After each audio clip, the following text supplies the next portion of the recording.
Chapter 4, Watermelon Sugar. We moved from Compton to Oceanside. The old was nothing like living in Compton.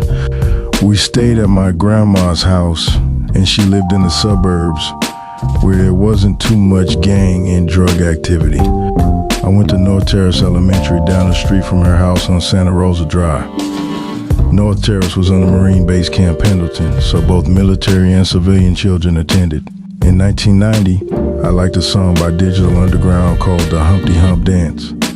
I even had the t-shirt of Humpty on the front, smoking a cigar and everything. I loved living at 1011 Capistrano Drive. It was a haven for family and friends. Some of everybody stayed there at one point or another, but Granny didn't play that bullshit. You couldn't come around with that drama. My grandma was a single parent of 9 kids, and my mother was the third eldest. Granny worked 3 jobs and eventually bought a house on Capistrano Doctor with 4 bedrooms, 2 bathrooms, and a big-ass backyard. When I was in the 5th grade, I met my first female friend, Kim. I remember that day clearly when she walked into my classroom. Kim was black and Filipino, had this natural long black curly hair, brown cat eyes, big old booty, and a nice rack. I had never seen a girl my age built like Kim. This girl was a perfect 10. I mean, she was developed like a grown-ass woman. All the boys in school had a crush on her. Everybody's mouths dropped when she walked into the room. And most of the girls in the 5th and 6th grade were jealous of her.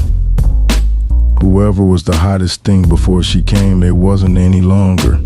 I was hoping that Kim sat next to me. I don't remember where she sat, but it was puppy love at first bark. My homeboy Mike and I couldn't stop smiling because we knew that it was on. Every chance we got, one of us tried to sit by Kim, and whoever did laughed at the one who didn't. I ended up winning that competition anyway. Guess who lived right around the corner from me on Santa Anita Street? When I discovered that Kim did, boy, I was in heaven. When I told Mike the news, his whole face cracked. He was like, damn, you're lucky. I don't recall how Kim and I started talking, but I remember she went my way home from school, and sometimes we walked together because she had to pass Granny's either way. Once we became friends, I'd go over to her house or she would come over to mine. I loved when my uncle or my cousin was at the house when Kim came over because I felt like I was the man. They couldn't even believe how fine this girl was. She made it real clear to me that we were only friends, but that didn't stop me from trying to make her my girl though.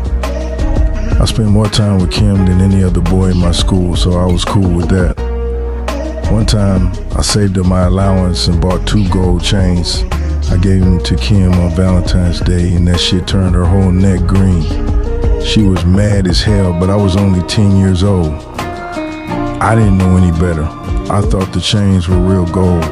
All of our friends got a kick out of that, even the adults. I must admit it was kind of funny, even though it was embarrassing. Kim wasn't giving me any play, but I had to show her that she was missing out. So I started to go out with all her friends. One time Kim came over, and it was just us 2 and my uncle, but he was off somewhere in another part of the house. Kim and I sat in the living room watching TV. Then I was like, hey, do you want to go in my room? And she said, I don't care, let's go. We went to my bedroom and I closed the door. Then we sat on my bed. My heart was beating fast as hell. I was so nervous. I mean, here I was alone in my bedroom with the door closed, with a girl who resembled that woman on Ice-T's album cover holding that shotgun. Kim was the girl of my dreams, and I knew what this could lead to, knowing where I wanted it to go. As soon as I worked the nerve to make a move, my uncle came busting in the door like the police. He said, come here, Brent, and took me into the hallway. Then he said, you got some condoms? And I said, no.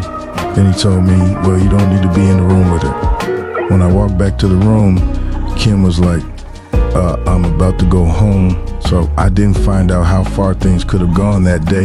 Who knows? Maybe my uncle saved me from myself, or he could have just fucked up my groove. Being in the 5th grade, you might ask, what did I know about having a groove? But I did get her in my bedroom, didn't I? Too bad I wasn't into my studies like I was into those girls. My passions were music, drawing, football, writing, girls, and a little comedy. When my teacher assigned the class to write a letter to our favorite superstar, I wrote one to Eddie Murphy because I wanted to be a comedian like him. One time the teacher got in my face screaming at me and I said, "Oh, your breath stink." And I had the whole classroom laughing out loud. And that's when I discovered there's a time for everything.